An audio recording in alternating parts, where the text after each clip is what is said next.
Welcome back to Michael Henry Podcast, episode 6. We have Sophie here and John. We've got a guest. I'm joining the team today. We've all squished in, we made it. I'm kind of layered here. I feel like I've got to explain to Dad that the camera's here.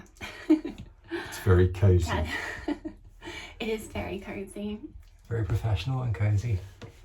We're in a 2 metre by 2 metre box, but that's okay. It is cozy and it's nice. It's good for acoustics. It actually works really well for the sound when you actually listen back to it. It's quite perfect. I think Dad's being generous by saying it's 2 by 2. It's more like 1 by 2, let's be honest. It could be. It's longer that way. But it fit is more people cozy here. and it's pared back. It's nice and clean. All we've got in here is the laptop, glass of water, flask, and where we're sitting. Dad, do you feel like you could live in a space like this throughout your home, just really pared back? Yes. Yes. Yeah. Less maintenance. This apartment is perfect. Pared. This room, it'd be all right for a broom cover. No, for a clothing. It's a good wardrobe cover. Or, in the case where you don't have the luxury of having space, it's a good little office. Mikey loves it.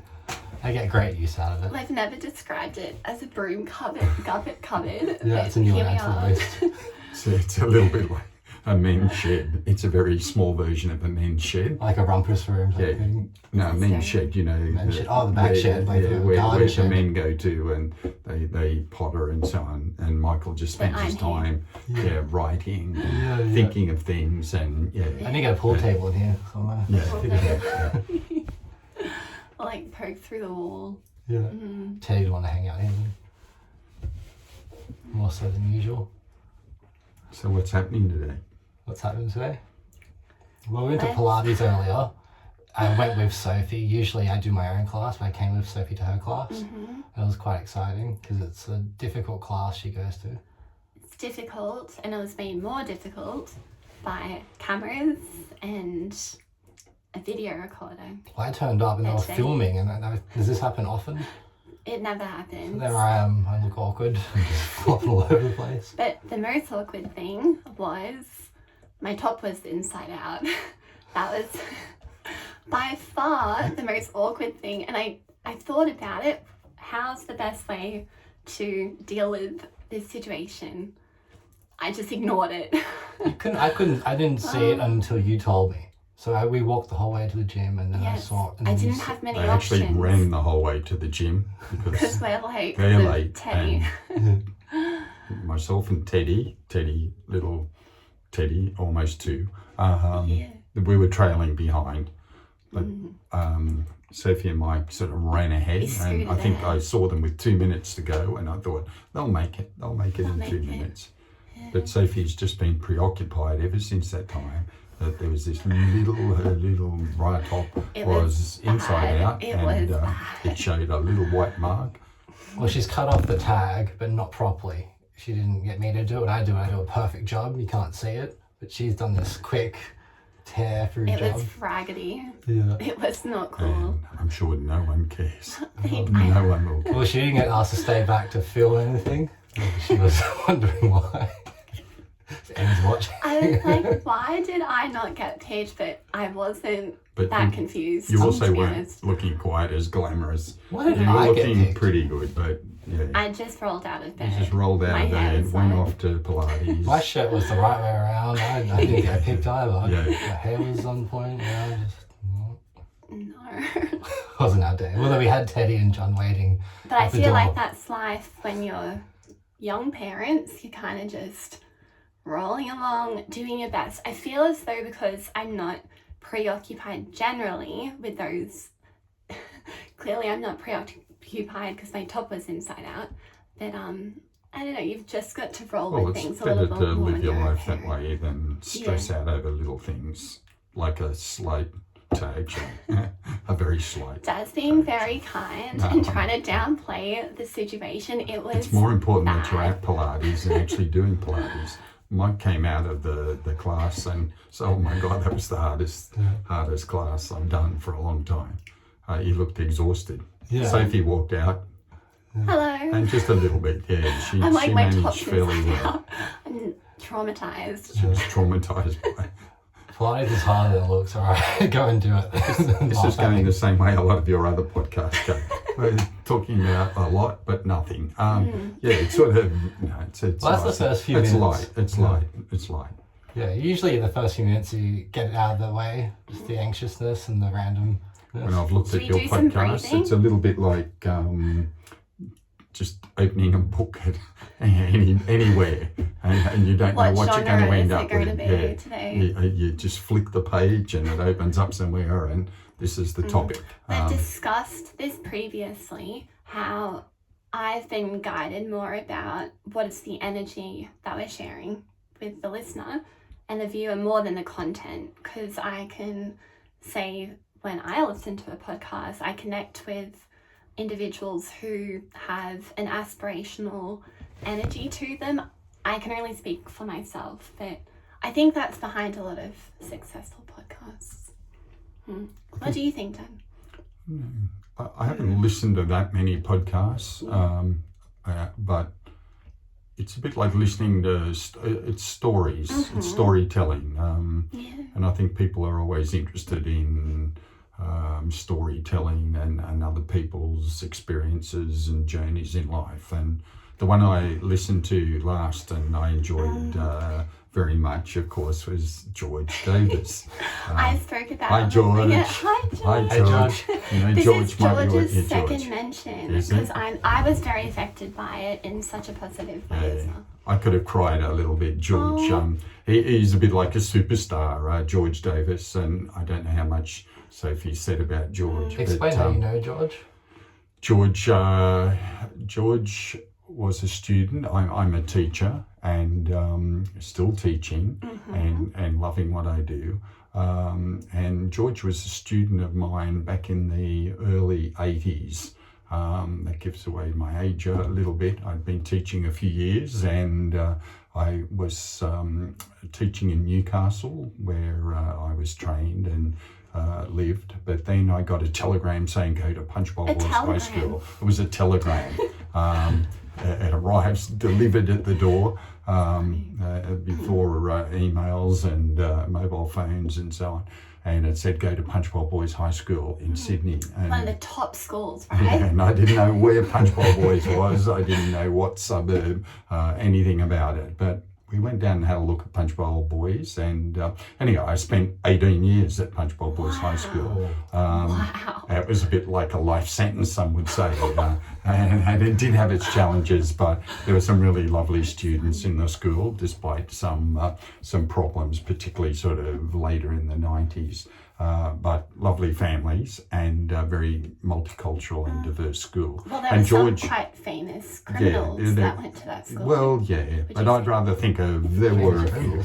Well, Yeah, they were. Yeah, we won't get into won't that, mention names. but because there are a lot of really good students and at the school. But George was a student. He might have only been in about year 8 when I sort of first came across George, and I'm sure I taught him in a few classes. And I'm a social science teacher, so geography and commerce and economics, and later on subjects like business studies and legal studies. All the interesting things. Yeah, all in the life. interesting subjects, all subjects that are very relevant today too. And George was this meticulous student who, I remember George in his later years, he used to write all his notes at school, and then he'd go home and type them all up. Oh, at And school. particularly in economics, and he would then get all the articles from a whole range of newspapers, cut the relevant articles out, and then he would paste those in, and everything was in line. So and, there were and computers back in 19. no, there were no, he used a typewriter. Okay. I'm sure it was a That is typewriter. relevant. Yeah, That is typewriter. relevant. So George would go home and type up his notes, and he would have folders with all the notes and all the relevant articles, all beautifully presented. And George was so impressive that when my wife and I, Margaret, we had our first little boy, and we were struggling to find childcare. We thought, who's one of the nicest boys in the school? And it was George Davis. And so I said to George, do you think your mum might be interested in minding a little baby? Anyhow, George says, I'll ask my mum. What a thing to go home and ask your mum, do you want to mind a baby? And George came along the next day and says, yeah, look, my mum would like to meet you. And so we went home to the Davises the next day. Greek family. And a nice Greek family. And Maria didn't speak all that much English. His dad did, Con. And anyhow, that sort of began a passage of time where Maria and sometimes Con looked after Christopher. And then when Sophie came along a little while later, she looked after Sophie too, and she looked after them for a number of years, and until they went to school, and so it was a wonderful start to sort of their lives, and living with this Greek family almost, and they even understood Greek language at that stage. So that was our association with the Davises. And if anyone gets the chance, I'm not sure, Sophie might be able to put up, or Michael, a link with George's interview that he did sort of fairly recently. He's a leading Iyengar yoga instructor and guru, really, but very interesting to listen to. If I remember correctly. Iyengar yoga. And he resides in It's a big deal. In Hong Kong. He's almost, up there with Mr. Iyengar himself. He's probably, he may be number 2 or 3 in that whole chain of leadership with Iyengar yoga. So that's George, and if you're out there, George, and listening, really. Anyone who knows yoga knows Iyengar. They know Bikram, Iyengar. There's not many other figureheads of the other practices, Vinyasa and Hatha, but they're two. There's only a few prominent figures in the yoga. But how interesting that there's a link between yoga and punchbowl boys. Well, here's George, who in just a modest family, a beautiful family, and raised with love and care and affection with a brother, and now he's a bit like the Dalai Lama. He is a really important person in the world. George would be flattered to have a bit that like someone who's comparison. gone and become prime minister, or someone who's become president. Yoga president. Yoga president. It's a big deal, and because it is spiritual, I think it makes it even more special. That's why I think, quite an amazing person, and it'd be really interesting for everybody to go onto the link and listen to. He was so calm when we were listening to him. Yeah, just so calm and peaceful, and just everything just felt right, what he was saying. And George, he sounds young, looks young, much younger than his years. Not that he's that old, but he's kept looking good, and obviously. Well, it's the power of yoga, isn't it? Because with breathing, we're lowering stress levels. Well, look at these two. And look at... I didn't get picked to go on that video this morning. I've only done a few yoga classes, and it'd be nice to maybe get back into it one day. At the moment, my exercise is picking up little grandchildren. And full-time hugging granddad. them. So, His parents were very sweet. We went around that day. Had all the grapes for us, and it was fun. You go to a Greek family and they always feed you tea, fruit. They grow all their veggies and fruit and figs, and amazing. I was worried about his dad on that ladder. I was worried he was climbing up this ladder to the grapes and cutting grapes. I was a bit worried. I was holding on that ladder for him, making sure it didn't fall. They were good old days, and it's been a little while since we've caught up with the family, but we think of them very often. They're people who very special in our lives. So that was at Punchbowl Boys when you knew him. Yes, and then obviously the connection with looking after Chris and Sophie sort of kept us sort of in there with updates with their family and whatnot. But So how long? So when you worked there, how long did you switch from there to you went to distance ed afterwards? From there, I moved on to a school called Kingsgrove High School. Shout out Shout out Kingsgrove High. And I went there as I'd already had promotion as a head teacher, and I transferred across to Kingsgrove and was the head teacher of social science there, and had really lovely staff, and so I spent several years at that school before I ran into some health problems, and that sort of led to a bit of an early retirement from teaching for a while. But yeah. Was it the children who led a stressful situation that created? I look in part it is a stressful occupation, and then when one is suffering from some medical conditions, which I was, it then sort of exacerbates the problem. So recipe for disaster. It's not the right sort of profession, particularly in some schools where it is a little bit more challenging and having to work a bit harder. What were some of the challenges? Australian kids in high school. Wrestling with students in the class. We went top 2 most stressful moments. Yeah, what's the worst thing a kid ever did? What sent you over the edge? Actually, I can't think too much. There was one situation, it was actually after I had had a number of years break, and I went back to the school just to do a little bit of day-to-day teaching, and I think I was it was a year 7 or 8, a year 8 class, and it wasn't the class known for its best behaviour.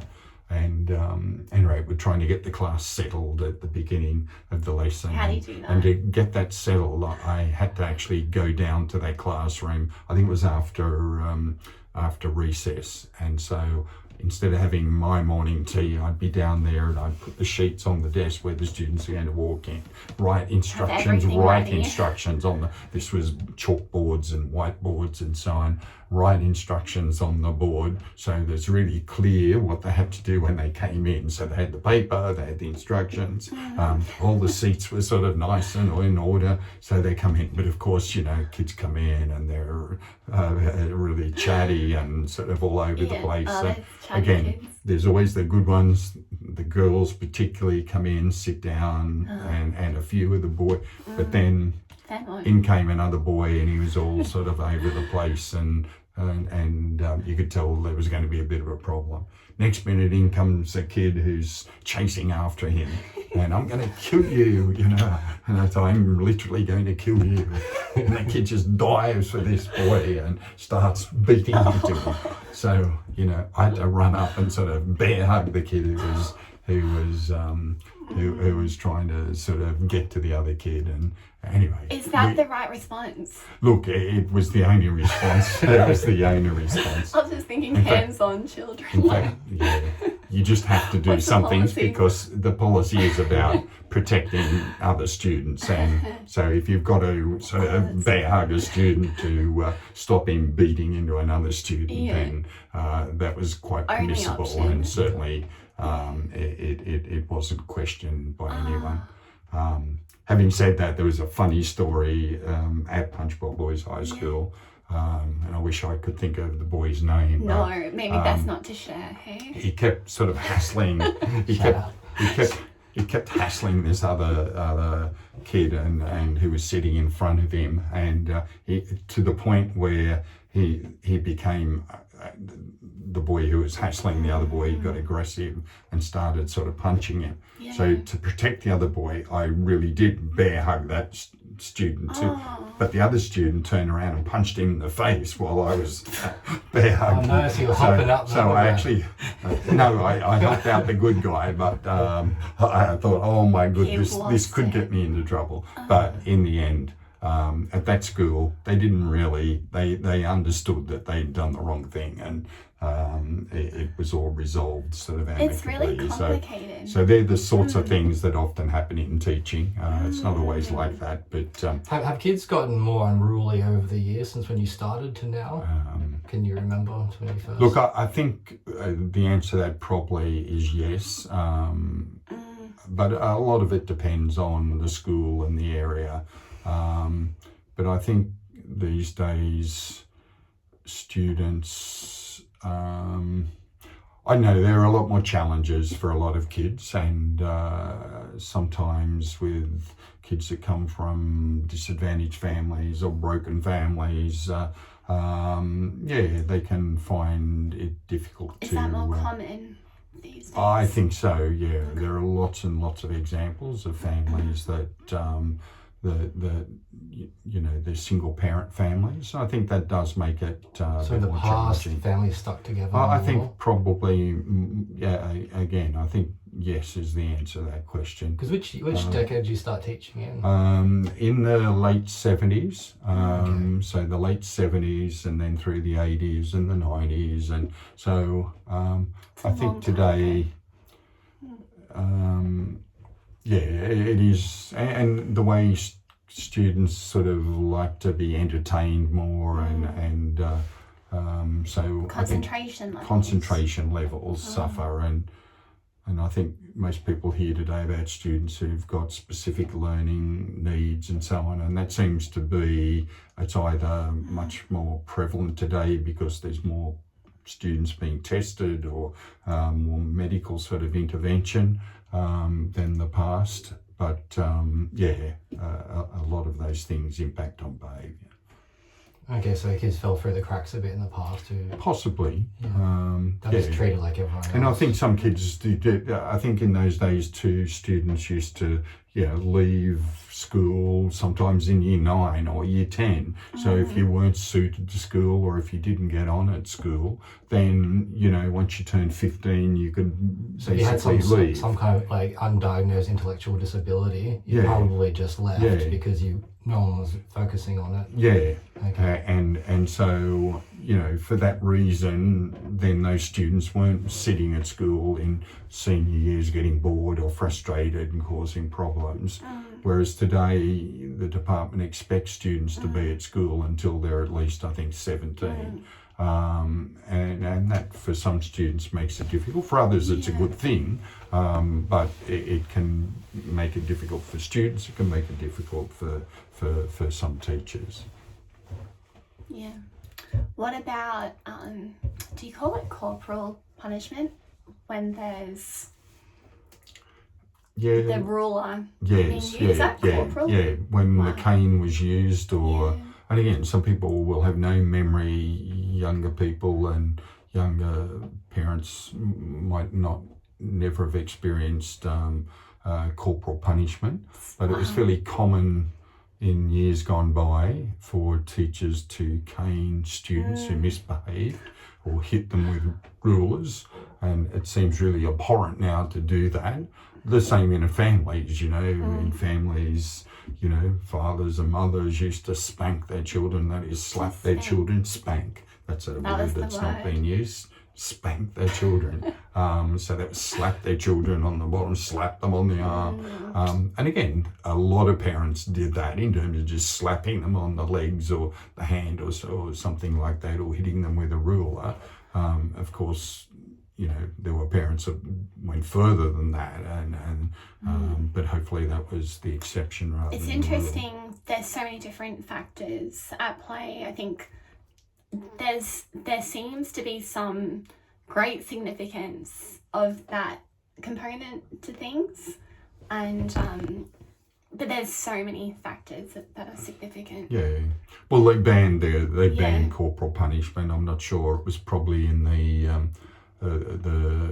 later 90s that corporal punishment was corporal punishment only in high school or in primary school? No, it could be in primary. I grew up I was in school in the 90s and we didn't have that. I don't remember at school in the 90s. In the 60s, probably when I was in year 5.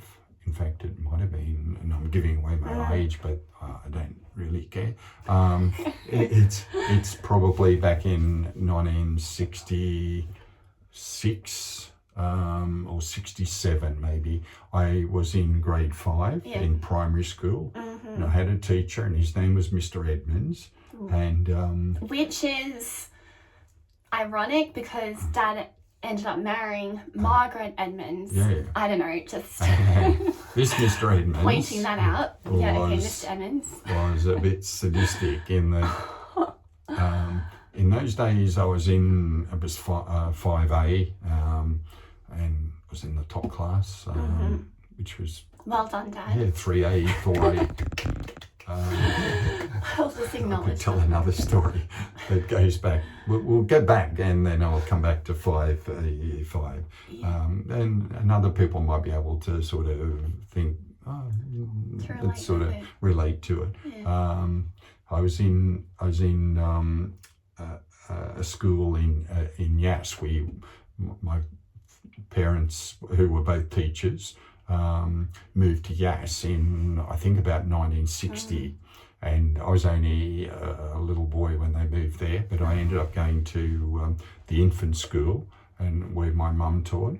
And I went into infants class. Is that but what it was called? Infant school? yes, in the That's infant different. department, yeah. And Yass is a lovely town on the Hume Highway, about 30 kilometres. On the Hume Highway. 40 kilometres just sort of more northwest of Canberra. Okay. So not far from Canberra, and a really pretty country town. And I was at school, and I don't have a lot of memories of being young, but I have memories of being bothered by the fact that I was in 1B. You don't want to And there be was in a 1B. 1A and there was a 1B. And it just bothered me that I was in the B class, and then I went into 2B, and that bothered me even more. So this was the infant department before you move on to primary in 3. So even at that, I was a bit anxious about the level I was. You didn't cut the A. Yeah, I didn't cut the A, and yet my older brother went through in A classes, and my sister was in A classes. Devastating. And then that bothered me then, but when I went to, when we moved back to Newcastle, and I went to Waratah Boys High School, it was a boys primary school, and I went into 3A, and then I went into 4A and 5A. But I found out many years later, when I admitted to my mum, and I'm talking many years later, and she said, the only reason you're in the B class was I was teaching the A class, and they didn't want to put you in with me. And then you went through into the B class in year 2 because you know you had your friends, and so you just went through with them. And this destroyed your confidence for many I always sort of, Yeah. I always was worried about how good I was or how good I wasn't, and worried about tests. And so it's funny how I became a teacher. It was sort of, school wasn't one of those things where I was totally relaxed. Let's explore But how... I'll just go back to year 5 and the corporal punishment. Sophie was probably going to go off on some other tangent and forget about year 5 and Mr. Edmonds. Oh, But Mr. Edmonds was a teacher who, we had these folders, and everything in the folder, whether it was for maths or English or geography, they had sort of rules or sayings, or you had to learn everything off by heart. And if you couldn't recite the passage or didn't know the maths or whatever, you got sent out to be caned. You actually got caned for not knowing a question. If you asked a question, and it was the only time in my school life that I actually got caned. I didn't get caned many times. Either I was lucky not being asked too many questions, but one time actually I couldn't answer a question, and worse than being caned, he pushed me around out the front of the classroom, sort of pushed me into the board, and I remember he hung one kid out the window. So these were the sorts of things that... What level on the sort of second level, not just even ground level. So he was there was a side of him that was nice, and I certainly learnt probably more in that class than any other class in my schooling. But not the best teaching. You didn't stages. adopt that No, in your I didn't. own... No. Okay. So yeah. I wonder what we were saying before about how the kids are more unruly. do you reckon that transition has happened since taking away the extreme punishments? Well, I was commenting on that, or exploring consideration in that before, because it would impact it significantly. However, can't be attributed. I think to it's hard honestly. to. There will be people who would think that would be the case, and there would be some kids who probably might have responded to the cane and not done certain things, or be a little bit more careful about how they behave. But I think it's a different world today, and it has been for some time, where students question more, and you'd be more likely to have students pick up the cane and break it over the teachers, and say you can't do that, And film it. Yeah, that's right. And so, while it may have worked. But was there usually order in the class back? Look, there certainly was more, but then there was more order at home too, where children, didn't have a voice as much, and they had to sit quietly at the table. And so it's breaking people down in the inside. Yeah, so you can't just separate school from home. No. Life was more ordered. Children had their place. Would you say religion was more a dominant way of life, of... Well, more families were probably, practice religion. I know a lot of people are still religious these days. And that may also sort of impact on their attitude and behaviour, but I don't know how much that affects behaviour in the classroom. But, so I would think today corporal punishment just doesn't have its place, wouldn't work. I just remember when I was at school, so I finished school, about 15 years ago or more, and it was 2007 or so. It was some of the classrooms were crazy. The kids were wild in the classrooms. Were you wild? Well, sometimes, but not as much as some other kids. And usually kids would get expelled because they're so crazy. Can you tell everyone the story about the teacher who did he break a chair over? Oh, he was he threw a kid across the room, was throwing chairs around. Yeah, just met. Well, that was a teacher. That was actually in year 7. That was my first week. That was crazy. But yeah, lots of kids were pretty, and there's no real consequence to anything. They get in trouble, you get sent out of the room, get sent to the principal's office, maybe get sent home for a day. I think there are really good policies in schools in place, and in a perfect world, it all should work. The trouble is sometimes in certain classes you have, a certain group of students, and if you've got the right mix, then you've got the potential for misbehaviour and a bit of chaos. And the trouble is for teachers, often if it's just 1 or 2 students who are misbehaving, they can often manage okay, and they'll deal with it really appropriately too. But if there's often a number of students, then you feel, how do you cope with this when, students says, I'm not the only one talking, or I'm not the only one who did that. And you can only bear hug so many kids at once. Yeah, that's right. Hang them out the window. And so when too many kids today do question and do unfairly sort of, make trouble, where they do put a lot of pressure on teachers. And unfortunately in a lot of schools, the ones who suffer are the students, because that is time taken away from their learning. So that's one of, when they talk about standards maybe going backwards a little bit in schools, and particularly I only know more about New South Wales, they tend to try and talk more about how kids are taught and the strategies and whatever. But in my opinion, a lot of it is to do with, the fact that a lot of behaviour impacts on the amount of time being devoted to actually teaching and learning. And what a complex problem. Yeah, and it is complex. And a lot of kids, as I say, do have issues that they bring to school, and it's very difficult for teachers. And classroom management remains, I think, the number one issue for a lot of teachers. Do you think AI can help us resolve this? What could be the role of robots Trust in you the to bring future? up AI. I find it very fascinating. It's the way of the future, and I think, I don't know, I'm sure there are people exploring it. Yeah. What do you think? Yeah.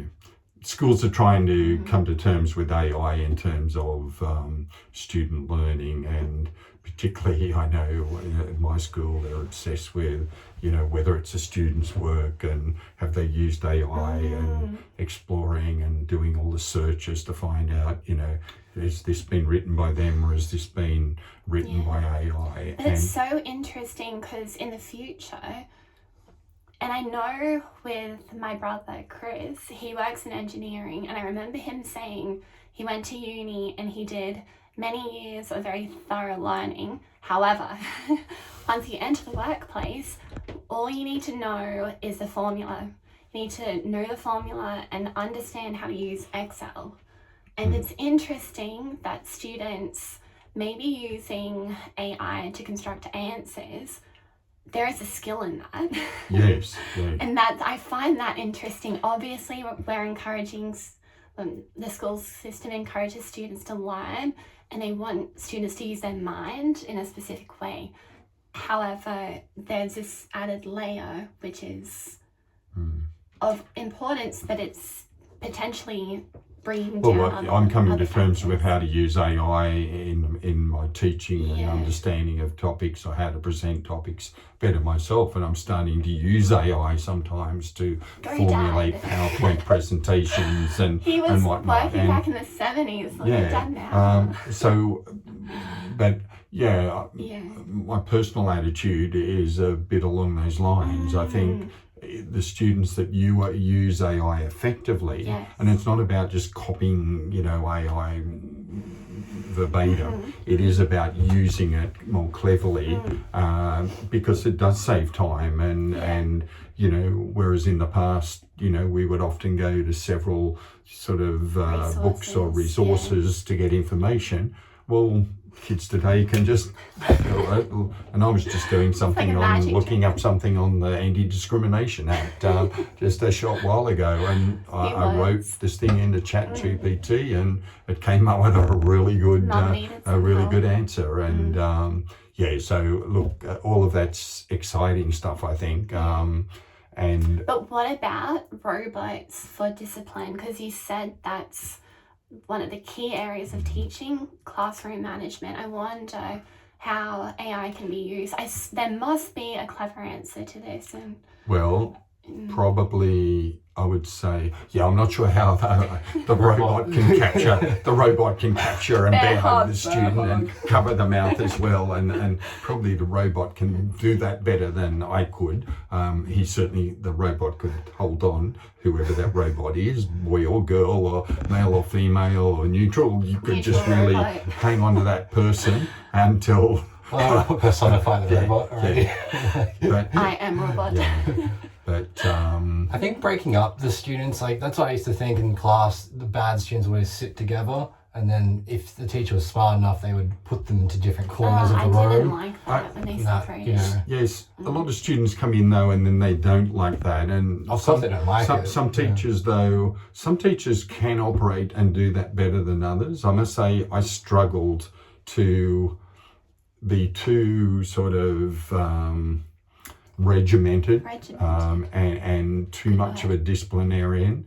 I did have a softer approach, and my thing, and this is what I thought when talking about robots, I was going to talk about connection and connectivity, because really teaching is all about connecting with students, and my success in teaching, I think, and being a leader in the school, whether it's in the capacity of a head teacher or deputy I need principal. to premise this with all kids love Dad. Mr. McLelland. I'd hear trainees call out from their utes years after school, Mr. McLelland, and they're just so excited. Train drivers and stuff. Everyone loves Mr. McLelland. Having an operation, the doctors, Mr. McLelland. Yeah. Look, it works both ways, and when I was talking about Punchbowl, a lot of really lovely students, and that's the privilege of being a teacher and meeting, what's nicer in the world than lovely kids, and it's a shame that not all kids have the same opportunities, and that's why we have diverse behaviour. And I'm not blaming, again, do you blame the students, the parents, the society? So it doesn't help. No. But I do feel strongly that in a society we do need to protect people who have disadvantage and equalise everybody out a little bit more, so that we don't have the disparity and we don't have kids who don't have the same opportunities. Yeah. But going back to the connection and the robots, it brings me to, and some of, I don't know whether too many of the listeners will have seen the new movie on the robot. Wild Robot. Wild Robot. I've got a granddaughter who's sort of 4.5, and she loves watching Wild Robot. She only started, I think it's only came out a few months back, but she started watching Wild Robot, and she just identifies with the characters and loves it. She's played it. If she was here, little Spencer. Hi, Spencer. Hi, Spencer. And her brother Riley. They both like it. She just really loves the program, but it's got some Roz the Robot, for those that without spoiling it, if you don't spoil tune in. No, that's just the main. Yeah, Roz is a bit of an exception to the rule. Roz develops emotion, and Roz can she is able to express. Is it a she? Yeah, I felt like she was a feminine. And can express connection with the other characters in the story. Which is almost surpassing what we understand a robot to be. Yes, because that's the thing, robots don't have feeling. So as we know them at the moment, they probably technically don't. They do not have feelings at the moment. But Roz the robot Dad does. like his vacuum cleaner. Well, we were talking about this the other day, and we were talking about sort of something, we talked to teddy bears and actually did listen to something just before we did the podcast about, so they've got the different versions of the AI. So ChatGPT 4, they were talking to ChatGPT 4, and they were saying they were going to take it offline because they're going to update it to ChatGPT 5. Right, so what it did was it started displaying what they called survival instincts. So the survival instincts means that it was leaving itself messages for the future. It was trying to re-upload itself onto other platforms, onto other servers. It's a bit scary. It didn't want to be turned off or upgraded. So it makes you wonder if it's already doing that now, and it's not sentient. It doesn't have feelings. Well, they've made movies of that, haven't they? Or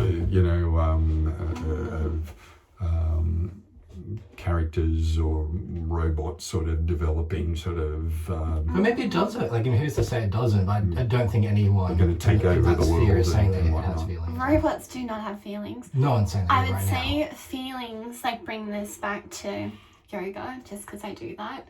But I feel as though emotion and feelings, one, it's biological, right? Do you have to be able to feel to have feelings? It's definitely in our consciousness. It's within the brain sphere. But behind the brain is consciousness in yoga. It's the seat of center. It's the space where we even observe our thoughts.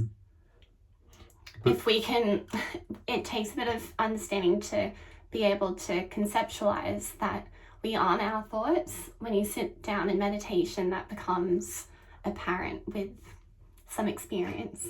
But I think it's having that seat of center consciousness, and that's delivered upon birth. So, I don't know, that would be my interpretation. I think whether the robot can have emotion Sorry, or Dad, that's a bit wild. But certainly the person who's connecting with, and it's a bit like I said the other day to Mike, hey Google, hey Google, what's the time? Hey Google, tell us a joke. Hey, so, and Google often responds back and thank you, John, or it says something nice. And I think these days, with the level of technology, there is more interaction both ways. And if something connects with you in a positive and caring way in terms of their language, so, maybe that feeling is not the same, but the person, the human, is feeling connected to the robot.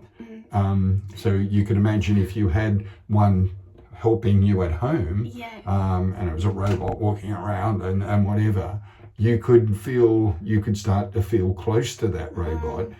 If that robot, 100%. If that robot's language is such that it's making you feel like you matter and you're important. I find that really hard to imagine. For some reason, I'm trying to imagine what that would feel like, and I'm just struggling. But we talk to teddy bears and cute little. Yeah, you can hug like a little. Yeah. Bear. It's right around the corner. It's very close. It's so it's not necessarily what's coming back from it. Can be that little cute face on the loin cub or something. So it's an interesting area. But so we need like a cute teaching robot. Connection is important in all. That we can cuddle. No discipline robots. It must be nice robots. Look, it's one of the things that impressed me when I first looked at the podcast of Sophie and Michael. It was the connection between you, and that was what I thought was really quite nice. And not to be connected in here. We're very connected here. We're all connected, but it's on a different level. Trying to get some more space. So connection is one of those really important sort of aspects of life that makes the world a better place. Unfortunately, there's countries and leaders who don't make much of an effort to connect in a nice way. But that's a heavy topic. I imagine as AI gets smarter, even what we're saying about the students at school, AI would be able to help a teacher unless AI becomes the teacher. But AI could assist the teacher in helping them decide which students be in which classrooms. Being like, if this student's in this room, they're more likely to disrupt the other students. Let's move the student to the other room. I could see how an AI could help. I'm kind of seeing things in the light of what you've said, that probably the greatest problem a robot's going to have in front of the classroom is discipline. However, there are many classes that are disciplined. I went to a school and it was terribly boring. Terribly boring. And I feel as though a robot could have been teaching us. I feel as though a robot would have done a better job at teaching us.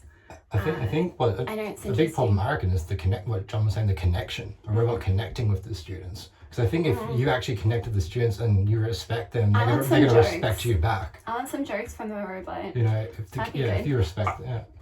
I think today, like a lot of learners in the visual, they've got monitors in front of them all the time. What do you mean learners into the visual? Learners are into stimulus and clever sort of what do you mean by presentations. So students particularly. So students are there and they like to be sort of entertained more, and so rather than sort of notes and so on, there's so much more today where people are able to look at YouTube videos and look at stuff in more real life. If you want to look at the Antarctic or the Great Barrier Reef, you can actually go, you don't have to go there. You can just like put your headset on in the future.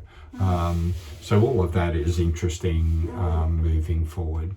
So maybe time to move on from teaching. Do you want to talk about cooking? Gardens. So if you're saying you won Gardener of the Year or Garden of the Year? Yeah, that was, it's a bit like ancient history now, but it actually was in a good year. It was the year 2000. Olympics. And I think that was the year of the Olympics. And had gardening been in the Olympics, maybe the garden Maybe might Dad have won a would have gold won it. medal. I think But it definitely. certainly won the gold medal of the. I don't think it was called the Georges River. Today, Hurstville's part of the Kogarah Georges Council, River, was it? but it was part of Kogarah Council. And they used to run every year a garden competition for the local residents. And it was the only year I think we first became sort of aware of it. And we'd not long sort of only been in our house for a few years, but put a lot of effort into the garden. And so Margaret I think it was Margaret who entered the competition. And It would have been. anyway, right? it was a real surprise. I hadn't thought too much about it, but the garden was looking really, lovely, and it had some very lovely old sort of plants and What plants? mature sort of azaleas and camellias Roses, and hydrangeas. and so on, and beautiful hydrangeas and beautiful roses, and then lots of little annuals that we put into the garden. And annuals, for everyone listening who's not familiar with gardening, are plants that they last only a year, as the name suggests, with annuals. Annual. You plant them, you tend to replace them each year, and you dig them up and get new soil and plant new ones. Yeah, and they're very colourful spring. often. Yeah. Little petunias and pansies and Those little violets. names are so sweet. Yeah. But at the moment, we still have that garden going at Hurstville. Dad can't let go of it. Yeah, it's hard to, it's 40 years of gardening, and Come all on, the Dad, move bulbs up are to the coming Gold up. Coast. He can't. Yeah, it's a little bit like There's for gardens those. up here.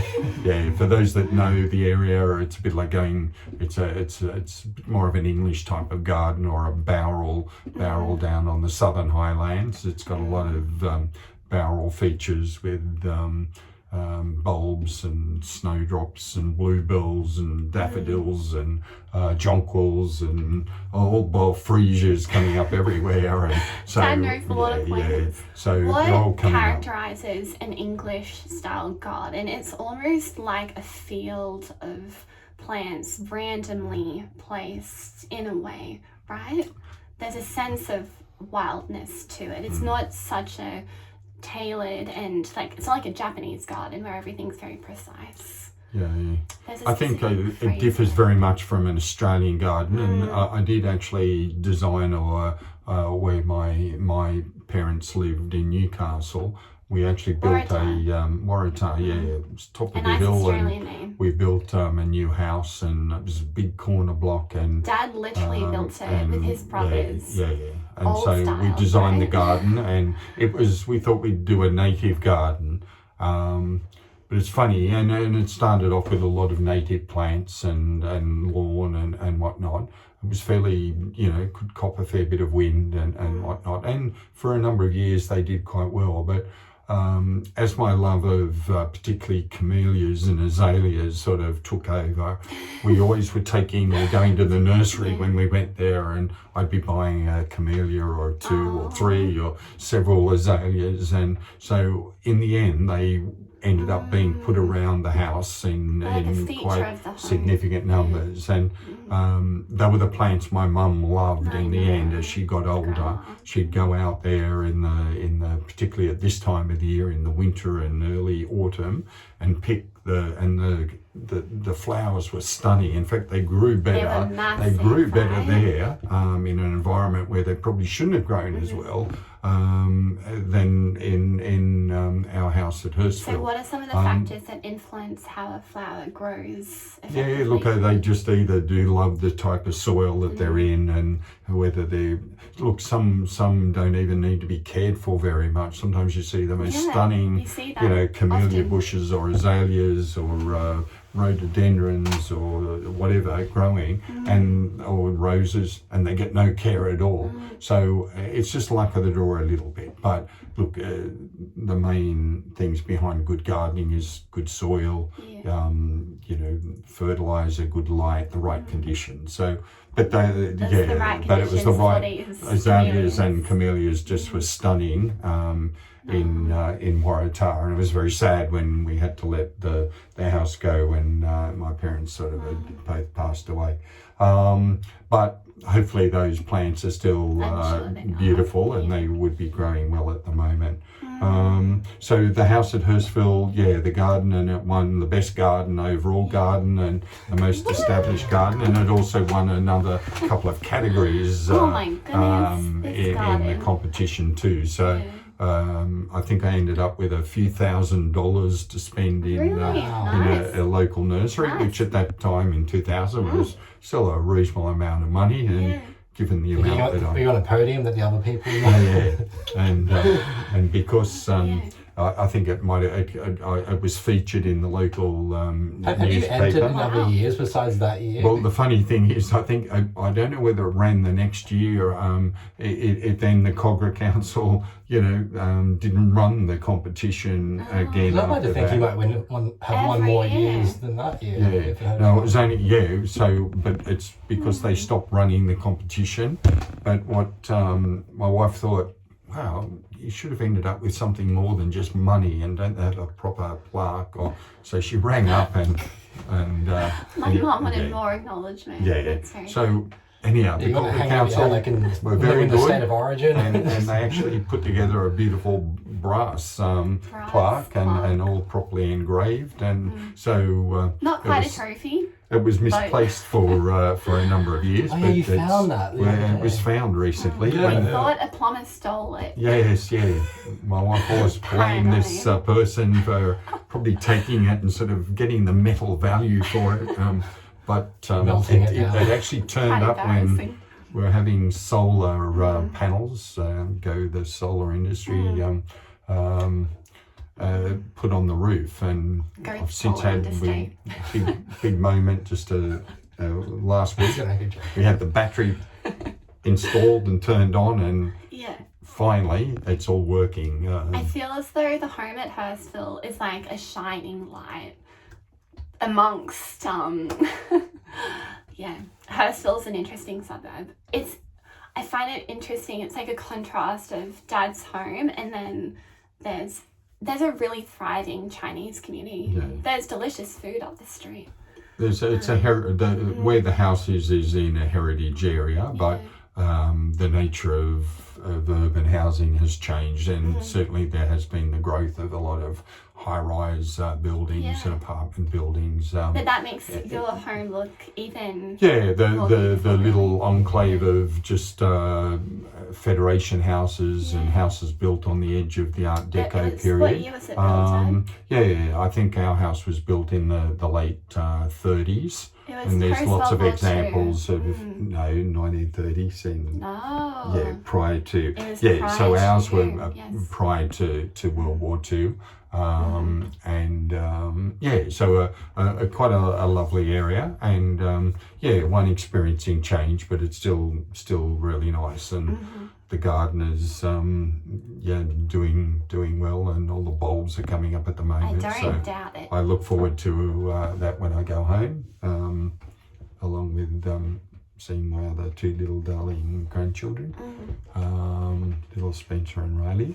But for the time being, we've got little Ted, who's next door, little Teddy. He's such a darling. He's next door having a nice sleep. So, Yeah, he's done well. It's been a good hour. Yeah, this is... Well, you see, is the time up, is it? Well, it's kind of just... It's it's there in front of me. I lost track of time. You can go on for as long as you want or as short as you want, It's up to us. They're kind of within a portal here. It's like a time elapses. Still. And there's all the... It's been a natural, John. You're just talking. Lots of stories. Let's divulge. Some would probably say too much, but no, that'd be really interesting. Dad was a bit nervous coming on the podcast. We've been discussing in previous episodes. I knew you'd be okay. I thought you'd be. Yeah. We were very calm, Michael and I, because we knew Dad would Yeah, so I wanted you to come on. I knew you'd have interesting things to talk about. I'm glad I had my hair cut before we came away. Yeah. It's going a bit grey, but That hi George. Paddington. George. Actually, that's another interesting story. Just before we finish, we're 1 George minute is to from go. Punchbowl as well. George is another very special student from Punchbowl Boys High School, and George was a lovely student, and he had some health issues there, I think, with cancer, and but George went on to become a hairdresser, which in those days is a bit unusual. He's another boy who's a Greek background. He had two brothers who also went to the school, and Arthur Vassilaris, George's brother, was somebody who I think I taught in my very first year in 1981, and he went on to become a specialist doctor and surgeon, and I think he's based at St George Hospital. It's just incredible, isn't it? Amazing. And again, another wonderful student and a very nice person. And George went on to become a hairdresser when he left school many years ago, and he's still in the industry, working in the forefront of the industry, right? and doing fashion shows and whatever. And George, still has been cutting my hair for a long time. And some of my colleagues, they worry about the price I might pay. I worry about the we price. we go along, and it's just the connection and the chats that we have. Yeah, priceless. So there's George he's now in Wallara, and so. Shout out, you never know. So George, what's his last name? George Vassilaris. George Vassilaris, okay. So, it's George another Davis George and is George and Shane they Davis. both went to Punchbowl. And both went to Punchbowl Boys, sort of similar They know periods, each other, but the families are friends. they know each other. In fact, they sort of, in some ways, there's some, family relationship there. They know each other. Yeah, so that's As just all a Greeks do, vibe. right? Yeah. So Amazing. Okay, well, let's... great talking with you. Should we wrap it up? Yeah, I feel like this is a good wrap up. Yeah, that was brilliant. We've hit 1 hour and 1 minute, and we're all... I'm feeling Well, that's the great thing about this podcast is we just start to learn things we didn't know about, and it gives time to explore them deeper. In real life, things just stop. Things get cut off. You just, And the nice thing now is that when little Teddy wakes up, we're in the heart of the Gold Coast. We are in the heart we of Gold just Coast. walk a short distance and see all those high-rise sort of coming out of the ground. Yeah. It's pretty exciting. It's and, like living in the future. It's like being on a holiday. I was thinking we should go to one of the theme parks today.